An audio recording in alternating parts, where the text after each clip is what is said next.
When I bought my Tesla back in 2023, it came with an advanced driver assist system that they called Autopilot.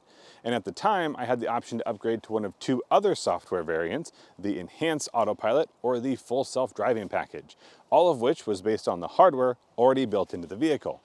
But since those additional options had an additional cost, and I was already pretty satisfied with the Autopilot system as it sat, I said, no thanks, I'll go ahead and go without it. But lo and behold, just about a year after I purchased my car, I get a notification that says that my car is now equipped with full self-driving. But this was not a unique notification. It was one that went out to every Tesla with Autopilot and full self-driving capability built in, and this was a free trial. And free 99 is one of my absolute favorite prices. So of course I said yes, and I've had about 1,000 miles behind the wheel of the latest full self-driving software. I wanted to bring you along with me and show you a little bit of my experience, tell you a little bit more about what you get with full self-driving in 2024, and whether or not you should consider getting it for your current Tesla, or if you should check the box if you're ordering one new online right now.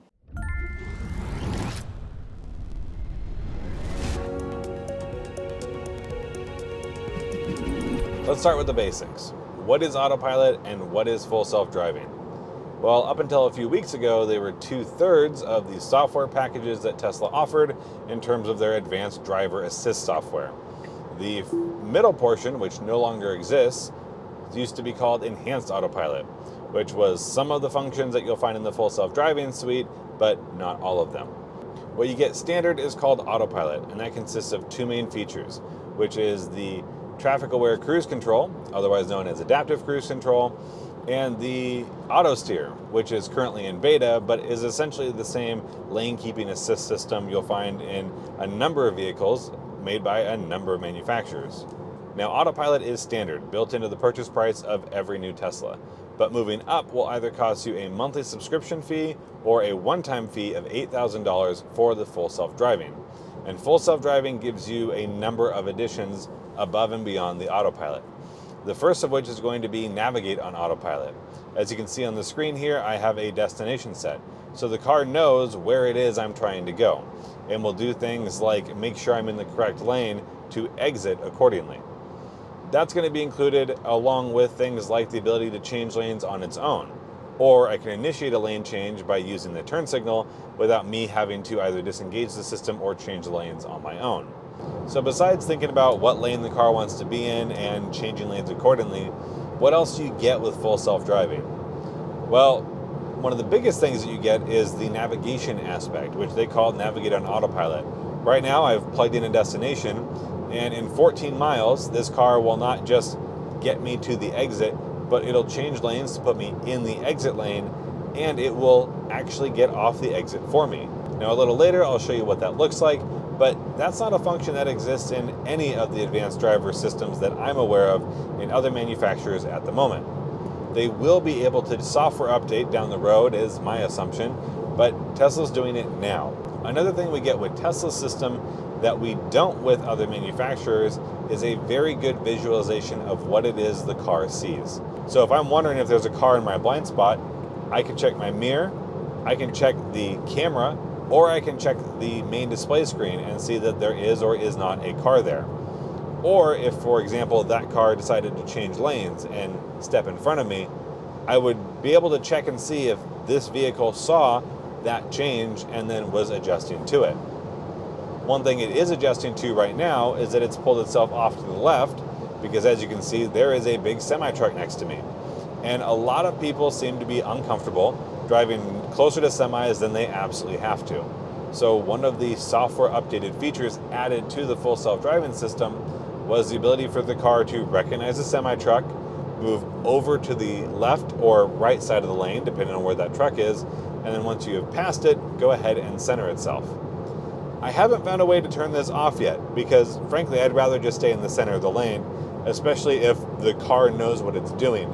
But I appear to be in the minority there, and again, based on customer feedback, they've gone ahead and added that feature. As you can probably tell, there's a little bit of water on the road, and there's been some sprinkling every now and again.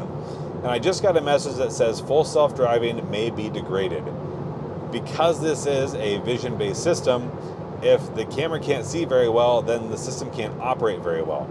And I'll cover a little bit more later about why that can be a major hangup, but it's also one of the reasons to make sure you're paying attention. I can tell you of one instance while I was using full self-driving that a big truck in front of me went through a fairly large puddle, had a ton of spray come off the back of it, and completely covered the windshield. And in that instance, I got a huge alert message on the display screen that said, please take over the wheel. And it's because the car couldn't see anything, and frankly, neither could I. So that's one of those things to always be aware of and understand that if you live somewhere where it's never rainy and always dry, chances are you won't run into this issue. But if you live somewhere like me in the Pacific Northwest, just know that there are going to be some limitations that are weather-based that you may not have the same level of restriction on for another manufacturer's system. What we'll do now is go ahead and plug in a destination off the freeway and show you how this is going to respond in scenarios that are a lot more complicated than just the back and forth of highway driving. Now, I spent a lot of time behind the wheel in this vehicle in full self-driving, but I obviously couldn't capture it all. We're about to get to our exit, but we need to change lanes. And the turn signal indicator just popped on. The ding you heard was a notification that can be turned on or off depending on your preference. I also had a vibration here in the steering wheel to let me know not only is our turn signal on, because we can hear it, but that we are about to change lanes. And for a lot of folks who are trying this for the first time, having the car start doing things for you is a little bit unnerving. So any indicator is a good indicator. And if you don't like it, you can go ahead and disengage it. Now, as you can see on the screen, this car is going to be following the turn-by-turn directions that we get through Google Maps. And Google Maps isn't new, but the car following Google Maps is something that we don't find on other vehicles today. Now, we're going to go through a roundabout. And to do so, we need to change lanes. So we move over to the left lane. We have a vehicle pulling out in front of us. And now that that's gone, we are clear to move on our own. And as long as the car to our right knows what to do, we're just fine. What this will show us are also some of the limitations, because I just went ahead and plugged in the nearest hotel that was just off from where we needed to be on the freeway, and we're already slowing down. 10 miles an hour is the speed limit as listed, and so 10 miles an hour we will crawl through, which is slower than you'll find most people doing. And here you can see that it says autopilot navigation complete. So it pulls us into the driveway, but it doesn't know right, left, or straight. And where I would have pulled in under the awning there, the car just went left.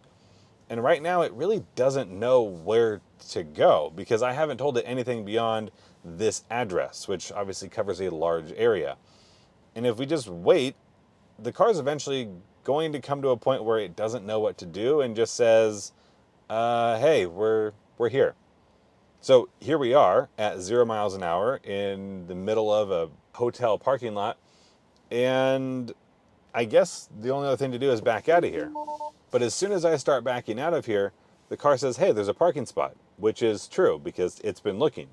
If I click on this parking spot and click start, the car will go ahead and park here. Now, luckily there's no one around because this is a bit of an unusual setup, but what it can do as part of the full self-driving software is go ahead and back itself in. Now for this one, I'll be a little bit more hands-off because there's a lot of wheel turning that happens here as it shifts from drive to reverse, left and right. If there were other vehicles or if there was traffic around, this would not have been the best approach. But just for the sake of argument and while we have open space, I'll go ahead and let it park. Now our next stop is going to be a little bit more complicated because we're going right through downtown Olympia, which is going to have stoplights, stop signs, pedestrians, other vehicles, and still more roundabouts. So as you can see, we have a right turn, which is the easiest to do in a roundabout, but we have to make sure we're in the right lane, and we also have to make sure that other vehicles aren't coming our way. We navigated this no problem last time, and in this case, still no issue. But what we want to do is watch out for some of the smaller things, like how close is this vehicle getting to, let's say, a curb, or potentially a pedestrian? Or in that case, we straddled the line just a little bit, which is not necessarily worrisome, but if you have too many people around you, it's something you want to keep an eye out for because you don't want to run into, I don't know, other people. One thing I really enjoy about the display here in Full Self-Driving is how much it actually shows you. And it's really just a visualization of what the car sees so that we can double check its work is kind of the best way I can think of it. You see that we've got the lights that change color in real time. You've got the cars lining up next to you, in front of you. and we have somewhat of a blind left. So that bus is blocking most of the lane, and where someone else might feel comfortable risking it, the car in this case seems to not have been as comfortable. And I'm just fine with it not sticking its nose out when it doesn't know what's coming. And even though it may be able to do that in the future or see farther ahead, for now, caution is the best approach. Now it says we've made it here, and it's actually pulled us up to the curb. What I want to do is go ahead and pull a little bit further up, because I want to go ahead and utilize the parallel parking that's available to us here. Now I did run into a slight error, but we're going to go ahead and try again.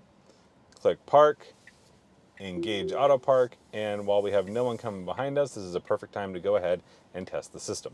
Now, one thing I mentioned earlier is about curbed wheels, and it's one of those things where understanding that this is not using any ultrasonic sensors, therefore it's not visualizing any curbs, it only sees curbs, means that it might not see the curb and you might end up with a curbed wheel. However, now that we are in the spot, it has put us in park and we are welcome to leave the vehicle, walk away, it'll auto lock, and off we go. Which comes to the whole point of this system, which is to make life a whole lot easier. And as long as it's working, it does. But the fact of the matter is this doesn't always work. While I talk about some of the hang-ups of the system so far, what I like to do is drive around town and switch between the full self-driving software and the autopilot software. So you can see here on the display screen some of the differences in the visualization that each of these systems puts out. And that's a little bit helpful depending on how much you might want to look at it to see what the car sees and to double check its work. And this so far has been something that's brought me a lot of comfort, but I'll go ahead and keep driving. But if you want to keep your eyes on the screen, just know that this is right now the full self-driving, and I'll let you know when we switch over to the autopilot software. Now, a couple of the hangups. Well, just like you saw in the parking demonstration, it hiccuped. And I can't tell you why, because it all happened pretty quickly. I saw the parking spot, I selected the parking spot, and when I let off to let the car do its job, it put itself in park and wouldn't go into reverse right away. So I put it in drive, started over, picked a different spot, and it was fine. That's not the end of the world, it's just parking.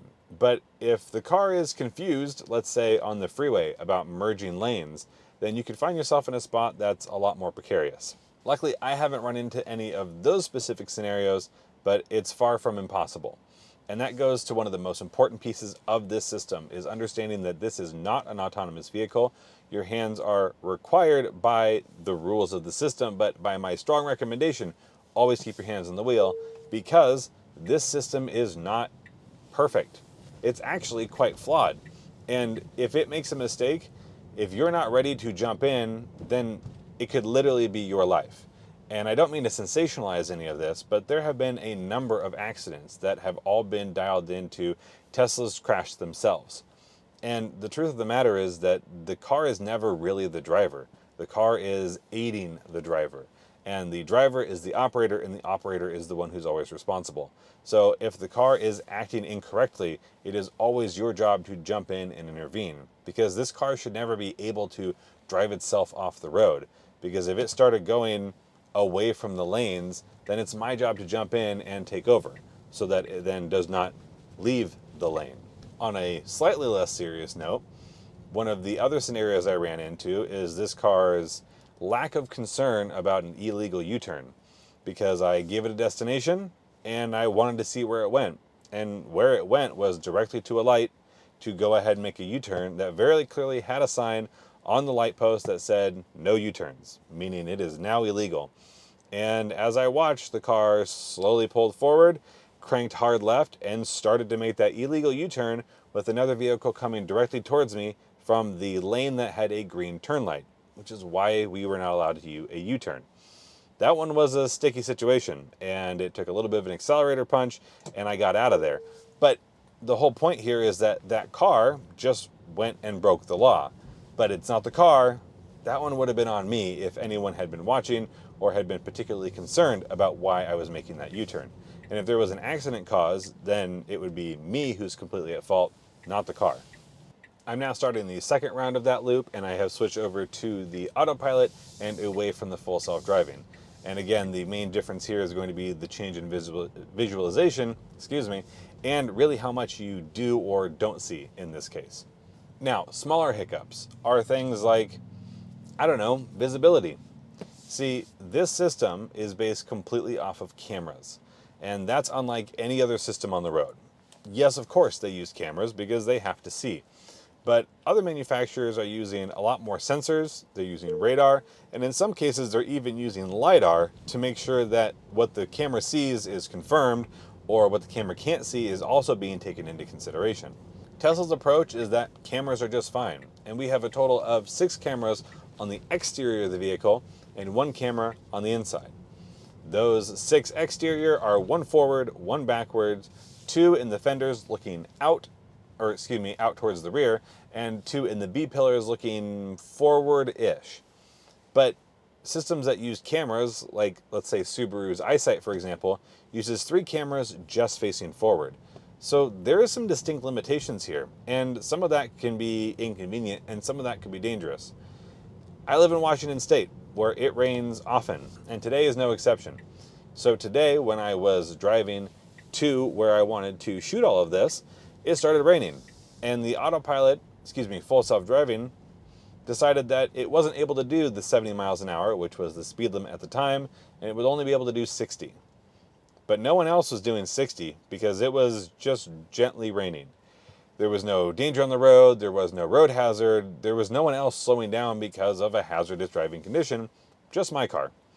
And while I could go ahead and keep my foot on the throttle and the vehicle would still auto steer, it really just made sense for me to go ahead and take over, which means that that system that I purchased is essentially non-functional. It did eventually go up to 65, which is closer, but still not the speed limit. And then eventually, after about 10 minutes of totally clear skies, it moved on and said, hey, I can do 70 miles an hour, no problem. But when it started raining again, it cut it to 65 and started slowing before I understood what was happening. Meaning that if I was not paying attention and had my foot ready to push the accelerator pedal ahead, all of a sudden I am slowing down for the vehicles behind me, and nobody's happy about that.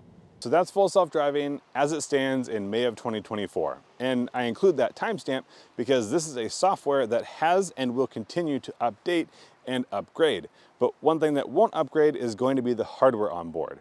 You can get faster computing in a relatively simple swap, but what you can't do is suddenly overhaul all of the hardware.